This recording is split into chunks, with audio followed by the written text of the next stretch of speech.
Welcome to partialarc.com. Don't do that. Hi humans! Before we kick off the episode, a few announcements.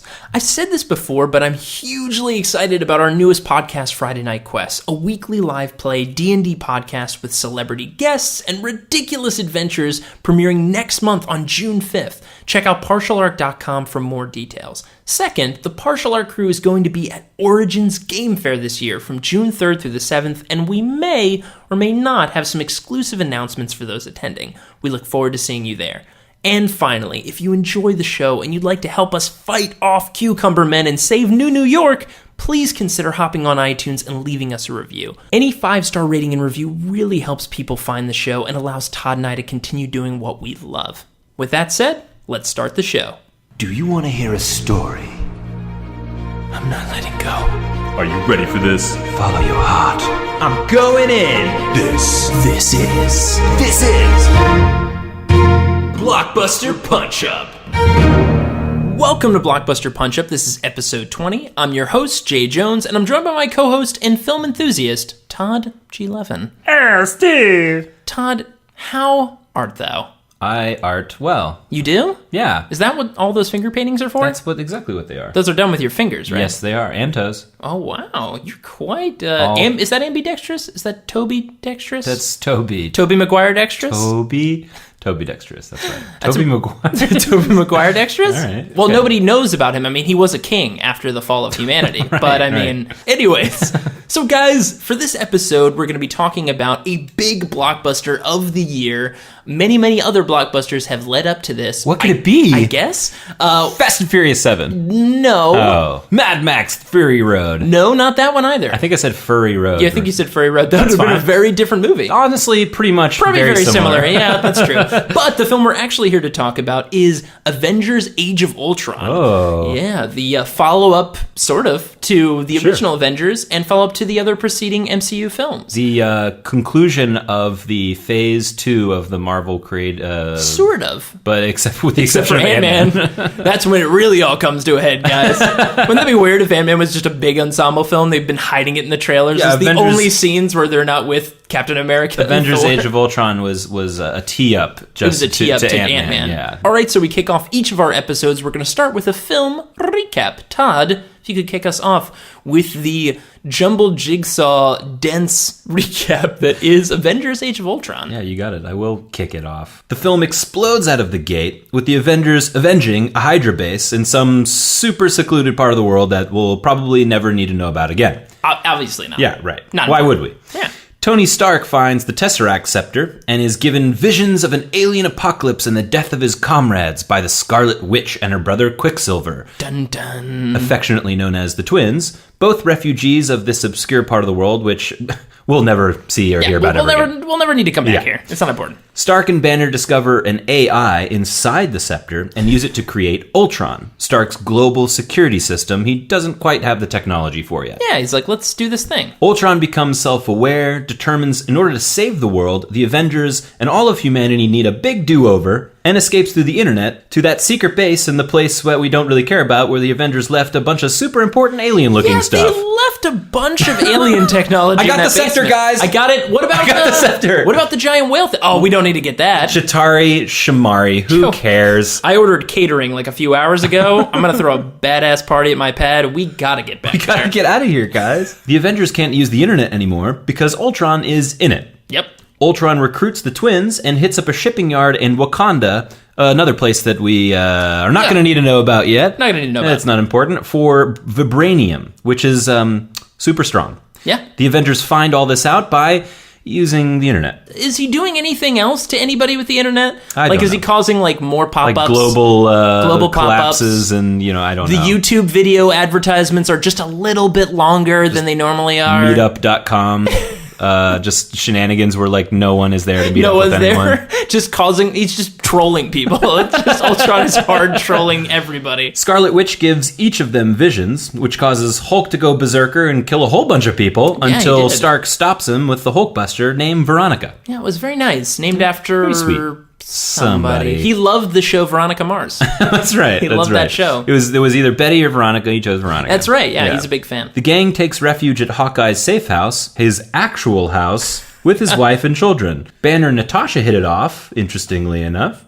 Stark and Steve Rogers are at odds. Thor takes a bath in a magical cave with Stellan Skarsgård, and Nick Fury shows up for a pep talk. There's so much to unpack about the statement of Thor taking a bath with Stellan Skarsgård. Ultron tries to upgrade himself to a synthetic body, but the gang steals it back mid-upload, try and upload Jarvis instead, and Thor gives it the final touch. Vision is born. A godlike synthetic robot guy who can lift Thor's hammer like a toothpick, end people with his bare hands and fly, and the Avengers redshirt him, and finally get caught up with the whole Infinity Stone situation. Yeah, they're like, what's going on? There's a bunch of these stones that, are they bad? We should probably learn more about these stones that we've interacted with a lot. Thor's like, guys, I learned some really important things during a bath.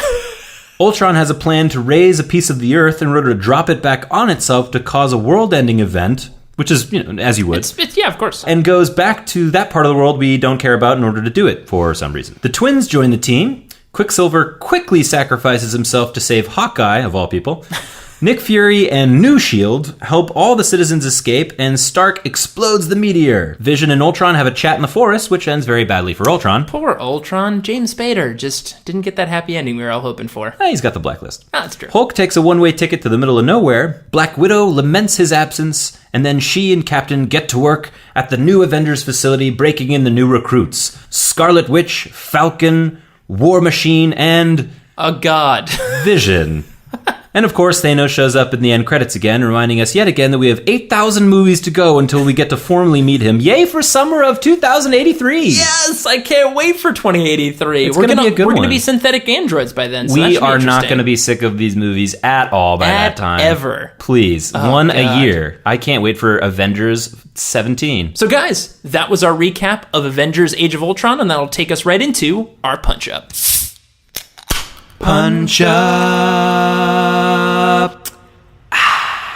And that punch was in honor of Joss Whedon, for whoever he hoped to have punched with it, who worked at either Marvel or Disney, that may have encroached upon his... all the roadblocks whoever was setting up that just didn't allow him to do whatever he wanted to do. There was more going on with that. There was more to that Thor hot tub bath time machine scene. Yeah. And we just didn't get it. It's the second Avengers movie. The first one was an enormous success. Perhaps the most highly anticipated film in movie history. Oh, yeah. And why I say that is because no other movie in film history had as much riding on it. I don't know how many, 4 or 5 films. So many. So yeah, leading up to this film, this was the second Avengers movie, and there were the same amount of films leading up to this one, and the movie wasn't terrible. It was extraordinarily entertaining. Which leads us into some of the things we liked about this film, Yeah. because that's what we like to talk about first. So, Todd, what were some things you enjoyed about this film? I mean, I just love these people so much. I love these characters. I've been taught to love these characters.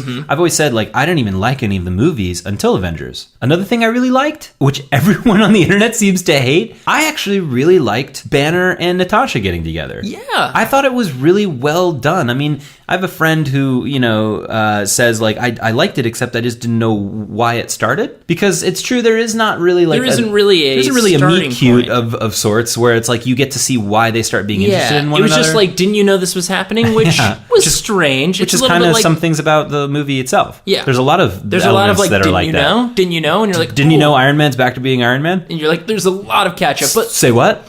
But yeah, the Black Widow character with Banner I liked it. I liked how they evolved it. I loved some of their scenes together were heartbreaking and really strong. While all this shit was exploding everywhere for most of the movie. Most of the movie. 6 action scenes, I think. That's something that I just really enjoyed about the movie. For me, I really like Jeremy Renner. I think, Joss Whedon really tried and really did some great payoffs with Hawkeye's character. They could have gone a little bit farther in some aspects, but I think Hawkeye was fleshed out a lot more, and I think a lot of people were thankful of that because of the first film, he's basically a villain for most of the movie.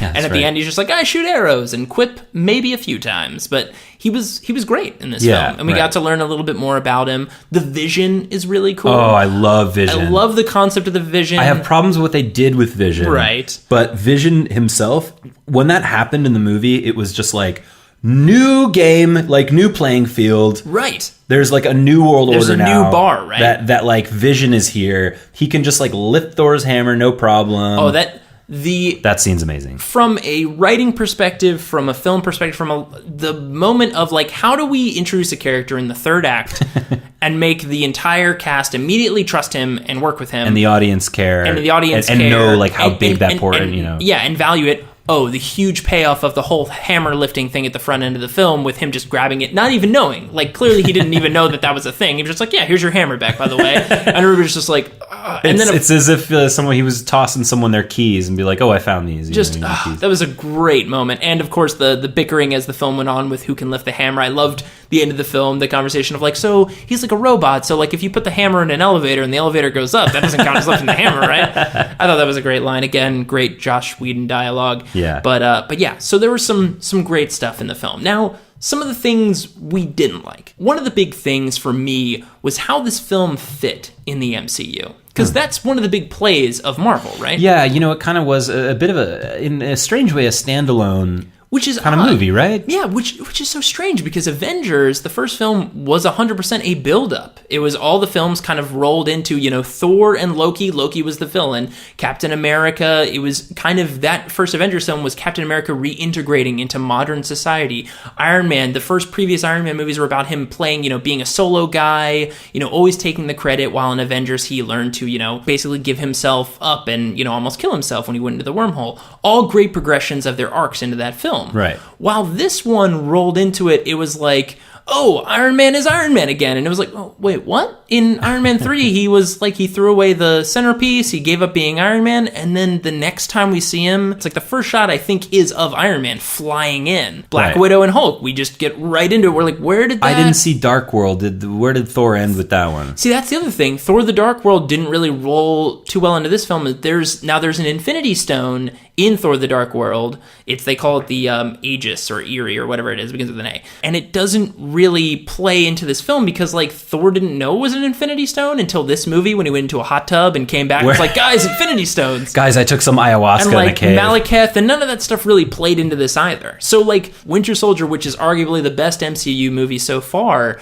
ended with, breaking up S.H.I.E.L.D., which was awesome. Oh, and then Hydra was this new thing. And then the movie kicks off with Hydra at the very beginning with this Baron von Strucker being part of Hydra. But then we kind of just forget about it after the first scene. Then we're like, all right, now you're back to Avenging. So like all of this wasn't built out of anything. This could have just really been dropped in after the second Avengers movie. It could have been a standalone film. Could have been a standalone film. It didn't build up as much as the first film did. Which is okay. As, I'm all for having a strong standalone film if this film wasn't so dense and did try to do a lot of setup and do a lot of payoff from other movies. And, that's the thing. check past boxes, check future boxes, check like emotional boxes and stuff and be like, oh, like we have a little scene where Iron Man and Captain America are getting angry with each other. That might be Civil War, but not. Again, that was the other thing. This film we thought was going to lead into something with Civil War, start to see their progression, but the film ends with Tony Stark and Captain America being like, we're cool, bro, and like Captain America stands there as Tony Stark drives off totally cool. They definitely like do everything,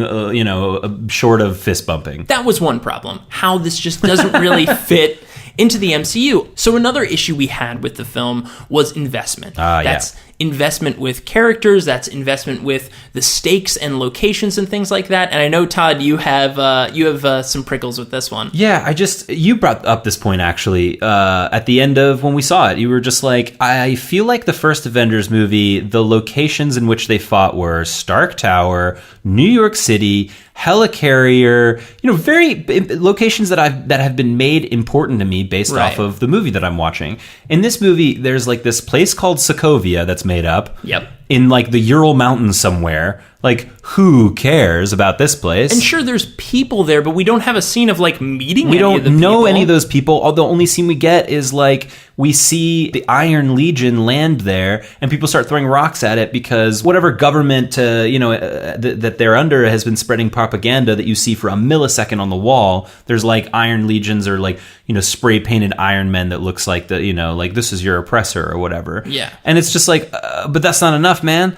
And don't tell me that scene with Quicksilver giving me a 10-minute backstory is supposed to like make me care about the people of Sokovia. The Quicksilver monologue. That was the part of the movie where it ground to a halt. And then Quicksilver dies at the end for some reason. We didn't even get a chance to care about him. I always say, if you're gonna kill somebody, unless it's supposed to be a gratuitous death or just like we're not supposed to care about that guy, make us care about that guy. He dies for Hawkeye, right? Ugh. Which we'll get into that in a little bit of how that should have been treated. But he dies for Hawkeye. The person, if someone was going to take a bullet for Hawkeye, it should have been Scarlet Witch. It should have been the one that Hawkeye talked up to when he was in that, like, when they were at the very end, they're on that mountain flying in the air in the city that's in the air, and he's talking to her like, come on, you got to get out there. You got to be an Avenger. He gives her the energy. He gives her the willpower to get out there and fight and be a hero. Right. And if someone's going to take the bullet for Hawkeye, it'll be tragic if it's her, because it's her going so far above and beyond what he asked for, and her giving her life for him. Right. He'll feel bad about it. That'll be a strong, tragic moment for Hawkeye. So that's how we feel about the investments in the film. The last bit that really bothered us was the villain, was Ultron. Ultron, to me, like, James Spader 1 is an amazing great actor. voice. He did such a great job. Vocally, it's a really great villain. The opening, when you saw him for the first time, it's really terrifying. Very creepy, like very this creepy. weird broken puppet kind of thing that's and the way falling he's apart. talking is just kind of like, no, it's not that. But it's like him learning to be an AI, an artificial intelligent being, is like he's like being drunk on knowledge for a second. Right, and he's there's just like feeling too much and he doesn't know what to do with it. And he's feeling emotion for the first time, Right, too, because yeah. before he might have been very calculating and logical, but now he's feeling like, oh, I kind of feel like this, or I kind of feel like learning about meteors today. Like he has, sways in his interests, Yeah, which very is interesting. unique.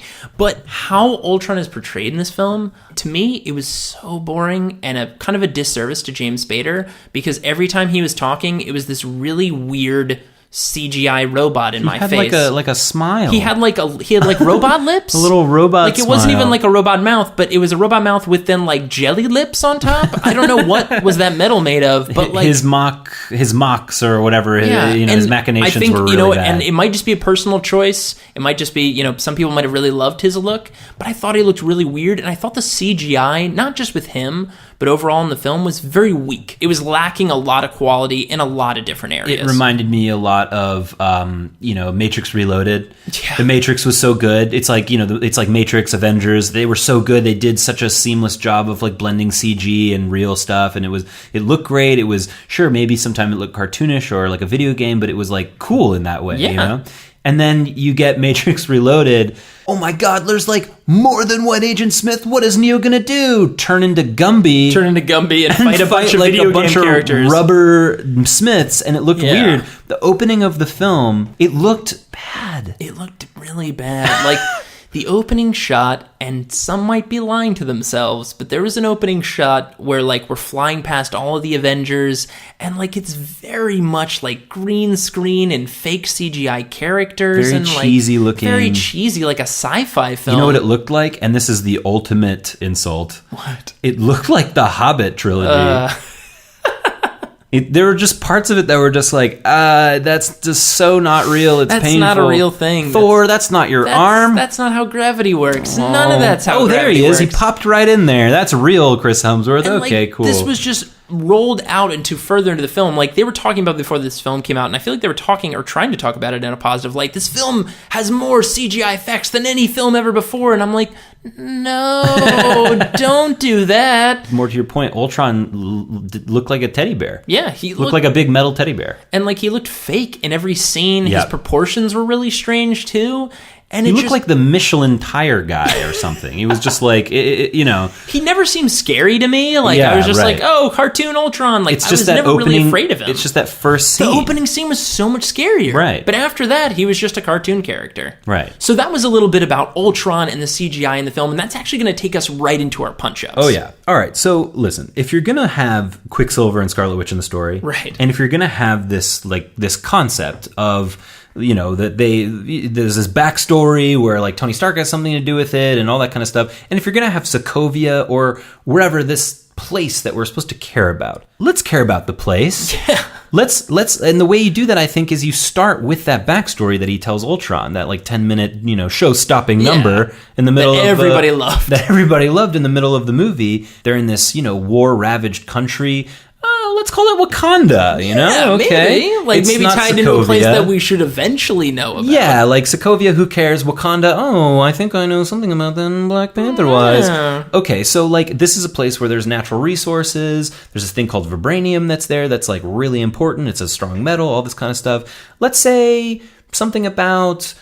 America back in the day, 15 years ago, Might have gone into Wakanda. is over there looking for some natural resources, Done some parading business. around as, Guys, we're here to help. We're here to help. We're But here to seriously, aid though, this that small vibranium. military faction to overthrow the government, putting in our own puppet government in order to, starts to sound like a familiar script. In order to have a political stronghold in a place where there is like some natural resource that's Right. important to America. Whim of all this are these two kids whose parents get killed by friendly fire. Stark Enterprises is all over, Stark Industries is all Yeah, over and the, things. you that can kill do 'em. them like growing up in this kind of decimated, rebuilding society, Yeah. essentially joining these like rebel factions. Sure, yeah. And you can do almost all of that without any dialogue. You Yeah, can do that's that true, just yeah. showing them move.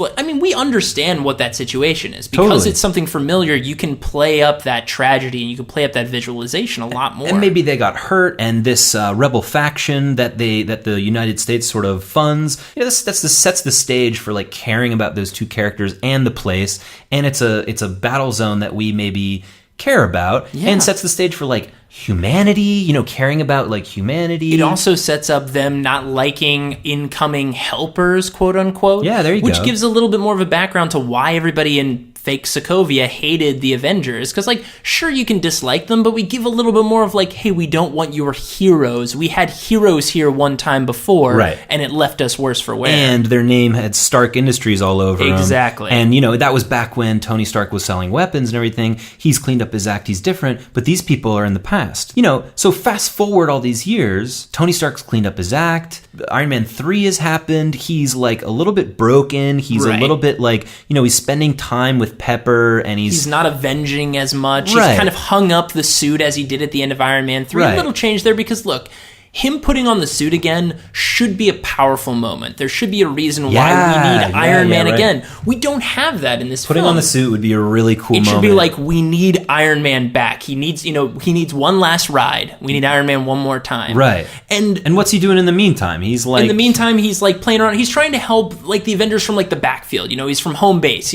Since he's trying to spend more time with Pepper, he creates. We've got these Iron Legion that show up. Yeah, right. Which was really weird that they just random. kind of had it right in the movie, but maybe explain that a little bit. It could have been cool. Give a little personality to these new helpers. You Sure. could even play in, I don't know, a character that is on the title of the movie called Ultron. You could throw him in there. One of them is the he's running the Iron Legion program. He's Tony Stark created this program as look, I'm not going to be Iron Man anymore, but you guys are going into these new nations that may maybe not really like us or new areas. We need someone that can assess risk and danger and help coordinate so there's minimal casualties and everything like that. Like heroes do. Yeah. And which is really cool about this movie that they actually Sure. address that. So eyes in the sky, eyes Yeah. on the ground. And it would be cool if he was if Tony's not there. You know. Yeah, right. And you can have this personality, this Ultron, already be James Spader, but tone him down. Don't make him, what he is eventually. He'll eventually become, but start him out much like Jarvis. He's got a little bit of this fun quips, but he's his own kind of individual AI, and he's running these things for the Avengers. I like that. And not it's only like that, like HAL 9000, but yeah, exactly. There's they're split Hello, into Dave. twins. Hello, Thor. Hello, Jarvis. And that's the other Hello, fun thing Ultron. too. You can have him and Jarvis have a little bit of an AI tit for tat. They could almost be technological AI brothers, whatever that. Yeah, they're looks Tony Stark's two sons. Yeah, right? two sons, Yeah. right? They're who are gonna take over his empire. Yeah. And maybe you can have jokes with Pepper, and it's just we have to have a baby eventually, right? Right, yeah. You can't just have these machines and AI. Sure, I and gave stuff. you another baby. I gave you Ultron. It's honey. What's also cool is Ultron's now in the field with the Avengers. Ultron knows how the Avengers coordinate their fights, know what's their strengths, what their weaknesses, and the Avengers know Ultron now before what will eventually be Ultron's downfall. It's whereas Jarvis was Tony Stark's personal butler Yeah. and computer machine thing, Ultron's their personal... Ultron is their, communication system, and they talk to him too. They say, Ultron, I need blah, blah, blah, blah, blah. Right. So he's in everyone's head. head. He's attached to everything. He could be listening in on their personal conversations, hearing in on like their tit for tats. Very like, HAL 9000. Yeah, very HAL 9000. Right. So how does Ultron like get evil? Like, So I think how you do it, and this is kind of something that can really offset the whole film and really kind of launch what could eventually lead into one, not only civil war and start to create schisms, but also that ties into the other films, is the Infinity Stones. Like, they find out about them at the end of the film so randomly. They're like, oh, by the way, these are Infinity Stones. They're like, oh, they okay. do kind of wash right by that. They're like, oh yeah, those are, what are those? Anyways, we gotta go to find the a point robot. of where the audience, I mean, I as the audience was like, you guys didn't know about guys the don't know about Infinity the Infinity Stones? Stones? We've been dealing with these Infinity. We've been talking about them for 5 movies already. And this is how also do another way. How do I know something more than the Avengers? And it also ties into these other movies, like we talked about before, how it doesn't fit in the MCU universe. Yeah, like right, Thor: yeah. The Dark World plays into this because there is an Infinity Stone in Thor: The Dark World.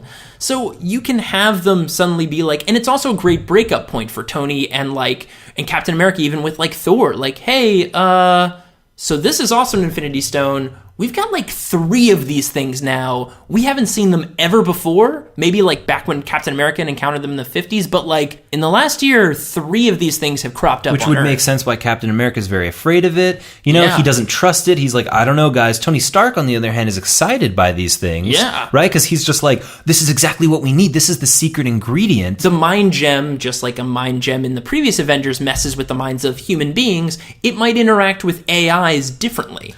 Oh, so you're saying like the scepter gets a little too close Yeah, to somehow Ultron? like Ultron like scans it, like, because he's risk assessment. He works for the Avengers. Yeah, right. He's Yeah, like, so he's going to scan the scepter. Yeah, he's like, Ultron run a diagnostic. They on this thing. they retrieved the scepter, and then it's like, Ultron run a diagnostic, a risk assessment diagnostic, And like his risk assessment is like, normally it's like, what's the risk assessment of like having nuclear weapons in this country? It's like, Right, it's very right. bad. We need to, this is our percentage of death and ratio, right? Well, for Infinity Stones, the risk assessment of not 1, but like 3 or maybe more when they learn about them astronomical, right? is like, yeah, this is world-ending stuff that's Yeah. just been lying around us for this long. so the Avengers get wise, right? They get wise. They Yeah. start to see there's a little bit of this talk of like escalation, right?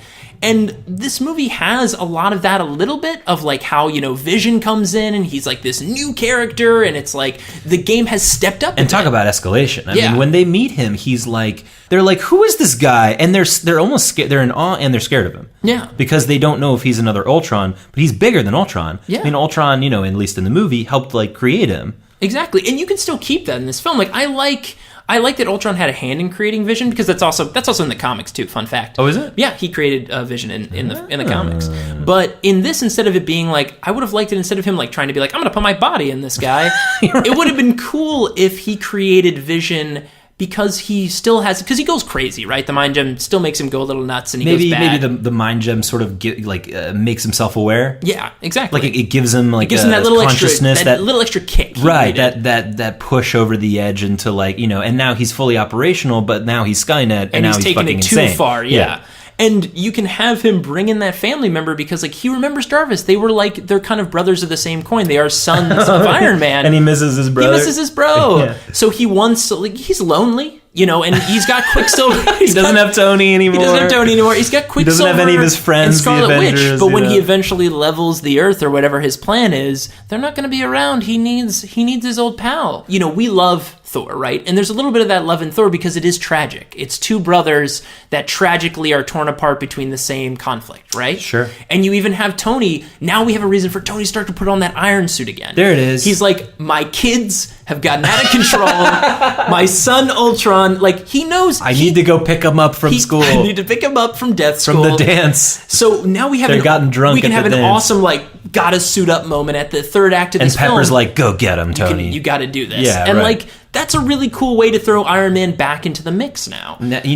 So Vision is like fighting against Ultron. Maybe keep Ultron's plan the same, right? He wants to first he starts out like trying to fix everything, but then he's like, you know what, let's just kill everybody. And the meteor thing, as much as it's like super comicsy, because it is, Sure, like, right, drop right. him, create it, but I kind of like it because it's super weird. It's super weird, and it's an insane idea, and I've never seen it before. Yeah. And by the way, it's like, the reason that like he uses the place where there's the most vibranium, because it's a super lightweight metal and it's really strong and everything. So Yeah. he goes back to Wakanda. And this is going to create future schisms for our Black Panther movie, There you because go. now we're tying back to the home place. They do it in the film with Sokovia, but now we care about it more and we got more backstory in the front. And basically laughing in the face of the Avengers and saying, look, a long time ago you fucked these people over and then you had to like save them. I'm going to put you in an unwinnable scenario. Exactly. You cannot win this scenario. These people are going to hate you. You're going to have to destroy this. You have to fight thing me. You have to fight me and destroy this. And the people. And also what's cool And about the people scenario- hate you. So they get there, the Avengers like show up and the people are like not fighting with them. For once, like usually the people are like, who are you? Oh my God, you're a superhero. You're the Avengers. Help me. These people are throwing rocks at them. Mm-hmm. They can't stand the Avengers. They don't know all the things that Ultron they've done. has turned into their savior, but then at the end he reveals his nefarious plans. And what's cool Well, they is, realize very quickly Right. when like they're flying in places the flying sky. in the air. I'm going to give you guys the most best view ever. Are we becoming Cloud City? What's going on City! here? But Yeah. like, so, and that's like the main thrust of the film. And one last thing that we hinted at earlier and we got to talk about is while this film is a talk about escalation, it's about, look, you have to get bigger, you have to get stronger. And this is going to slowly move into Tony's, pushing for, more power and maybe move into politics or whatever is going to happen in Civil War that's going to create this schism, right? Right, yeah. Like, because of this escalation, the other story you can have here is the story of Hawkeye, which is a weird thing to say, the story of Hawkeye. But it's a very important story because Hawkeye, out of everybody on this team, is the most human of all of them. He has a family. He has kids. So he's the man, Yeah, right? he's the man. He represents around mankind. The sea of gods and Right. And this whole film, and they even talk about it in the movie. They have these beats where it's like, I'm still out there. I'm a man with a bow, and even the weapons he uses is very much a perfect metaphor of like he's using bows and arrows against like robots and bigger things. And that makes that line a little more powerful, right? Right. Because he says that line where he says like, none of this makes sense. There's people flying around, there's robots, and I've got a bow and arrow. I've got a bow and arrow. But like, we gotta fight, we gotta do this well, and or else like that's all we can do. And it's this great pep talk. What this is all leading up to is Hawkeye has got to die. He's gotta die.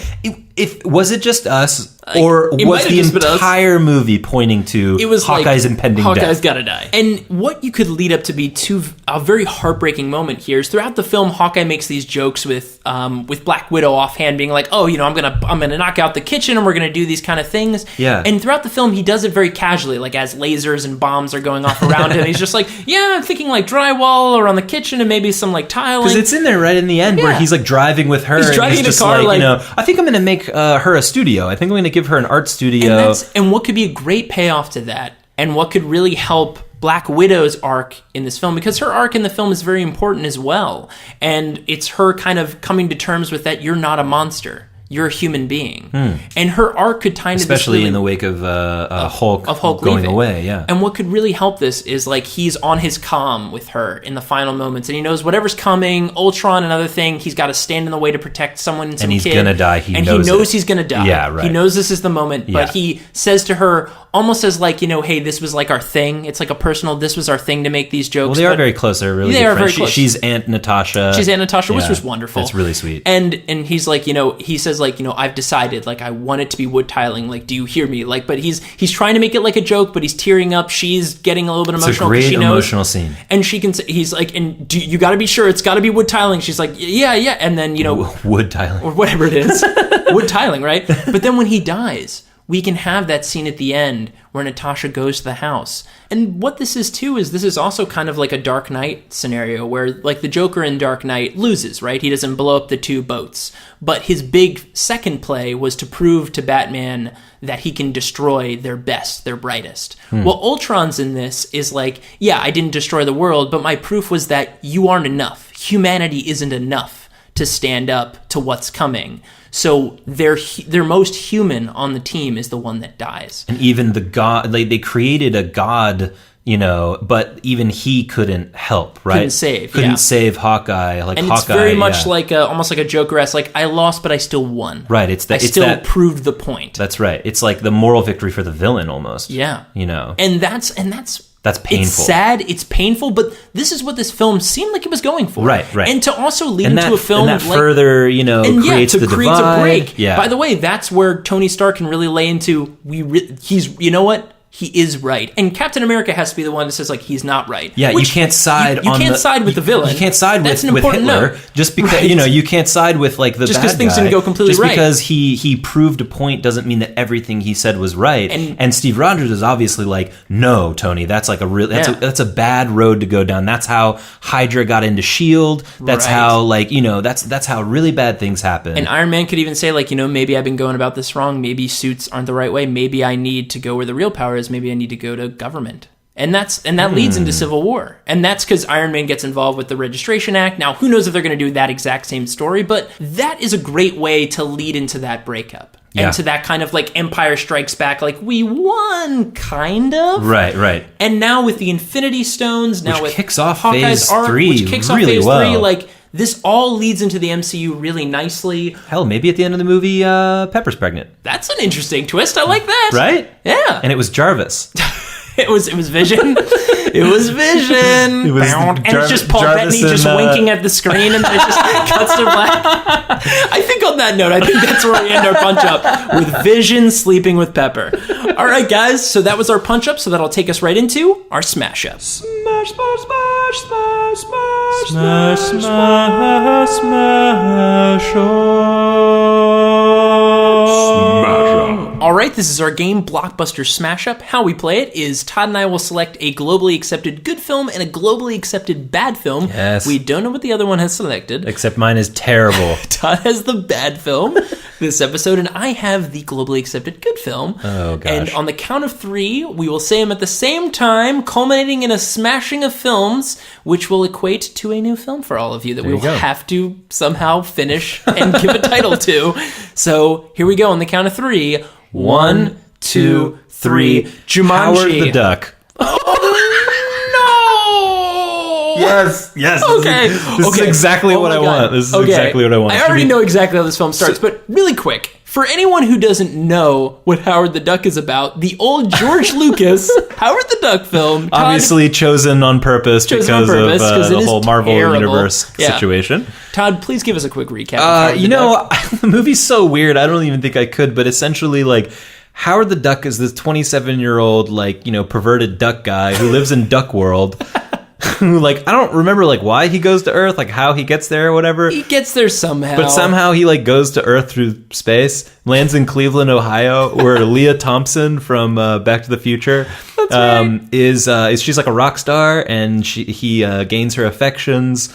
They, like, have sex. There's a sex scene with a 3-foot duck and a human being. Just everyone take a moment to think about that. That happened on film. Jeffrey Jones is a bad guy, and it culminates in a concert where, of course, Howard the Duck plays a guitar or something. And Howard the Duck, by the way, is a terrible representation of the character. He's actually in comics. He's very funny in comics. He's like more of like a noir kind of private eye, but God, in that film, just outrageous. So for mine, Jumanji, a family film classic. Gosh, I love Jumanji. Is about a group of kids, 2 kids. Yeah. So Robin Williams and this young girl, they find the Jumanji and they get sucked into the game. It's a board game. It's a board game that has like, magical comes powers. to life. Like, it's all about the jungle and like animals come out of it. It's crazy. And then fast forward to the future, these other kids find it. They start the game. Robin Williams comes out. Robin Williams got stuck in the game. And they together have to finish the game, or else Jumanji will destroy their whole neighborhood and town. There you go. And now, how do we bring Howard the Duck and Jumanji? I really feel like... I think Robin Williams, like young, he's a little boy. Robin Williams, he finds this game called Duckmanji.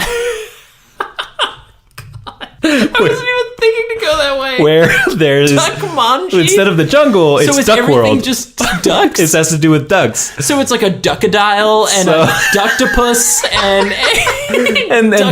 duck puns, like the game says just duck puns. All duck puns. Like, if you're planning on eating salad, make sure it's not a mallard. Oh, God. And then like a salad full of duck or something. So really, I don't know. The sadness of this game as the kids play it is just how horrible the duck puns are. Where'd you find this stupid game? I don't know, in a construction site. Duckmanji. So he finds Duckmanji, but he gets sucked into Duckmanji into Duck World, and he slowly becomes a duck. And so when the kids When you're a duck, So when you go duck. fast forward to the fast forward to future. Yeah, on who Earth. comes We're in out- Cleveland, Ohio. We're in Cleveland, Ohio. Who comes out is Howard the Duck, but he's That's like right. the younger character is turned into a duck now. So these two kids and Howard the Duck have to go around to finish and, the game. and they have to find Leah Thompson, Yep. who's a rock star. So it's very hard to get in contact it's with her. very difficult. Somehow she's connected. And he's like, it's me. It's Howard. It's Howard. I'm a duck now. I'm a duck now. Can we have sex? We have to. Yes, we can. He just like tells her it's part of the game. Oh my god. We have to do this. It's if I rolled a 3, I rolled a 3. We Listen, have to have sex it now. rhymes. There's a part of this game, one of the little poems. It rhymes with duck, and we have to do it. Oh god. The kids are horribly traumatized for life. They somehow witnessed this, Oh, unfortunately, God. and basically a lot of duck All these world- monstrosities, duck World starts to monstrosities come out in Cleveland, Ohio. invading, where people are turning into ducks, so they have to finish the game, and they somehow do, and then there's a big concert. There's a big concert at the end. The kids and get on stage. It's a riot. They it's have a ball. They have a great time. Everybody smiles and freeze frames on the 4 of them after witnessing just horrible things. Oh yeah. All directed by George Lucas, so you know the CGI So you know it's will be good. really good. Yeah. So what's the name of this Probably film? Duck Manji. It's got to be just Duck Manji. I Yeah. don't even know why I asked. It's Duck Manji, obviously. Oh my god. All right, guys. So that was episode 20 of Blockbuster Punch-Up in our review of Avengers: Age of Ultron. And our creation of Duck Manji. Our creation of Duck Manji. Now, before we end today, we did the Blockbuster draft in our last episode. Yes! So as we go through this summer and future punch-ups, we want to update you guys on potential scorings and how we're feeling about movies. So This weekend. just this past week happened Mad Max Fury Road. Oh, and yeah. guys, we really enjoyed this film. This movie's insane, and I'm It's pretty sure good. it's an automatic +1. It's right? an automatic one. based It off might- of our rubric. Based on our rubric, it will not receive a punch-up. Right, it will not and receive we a liked punch-up. it. And so, but it may. But it may end up being a 2 because Right. we really enjoyed this If film. it ends up being one of our best of 2015 films, It'll end up being a 2. that 1 will bump up to a 2. And if any of us or any of you at home Had that choice, Mad Max Fury Road, as either your first round pick or your 5th round pick, it's going to add a 1 to it. that's a +3, folks. That's a +3 or a +2, depending on where it lands, guys. oh wah wah wee wah. Oh, yeah. So we really enjoyed Mad Max Fury Road. Super cool. And man, I mean, what a way to kick off this summer. Yeah, right? I mean, if all the films end up being this good, we might not have after it Avengers Age of Ultron. Ultron. What a great way to kick I off mean, the what summer. a way to kick off the summer. I Yeah. mean, if we might not have a podcast soon if it just keeps on this track. I think that is the ultimate and that's goal the ultimate goal, of the guys. podcast. I don't think we've ever said this before. is on to the no air. longer have the Have necessity to need to do the podcast. podcast, yeah. I think I just used necessity twice in 2 different ways. That's totally fine. That's though. fine. It's how necessity works, right? Yeah, right. It's necessary to use it.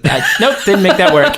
Anyways, that concludes episode 20. We'll be posting a new episode every other week. If you'd like to download more episodes or check out other similar podcasts, head over to partialarc.com. That's arc with a C. Of course, you can email us any questions at blockbusterpunchup@gmail.com or follow us on Twitter and Instagram at partialarc. And you can follow Todd on Twitter and Instagram at TG11. Thanks for listening, and see you on the next episode of Blockbuster Punch-Up. Let's go home.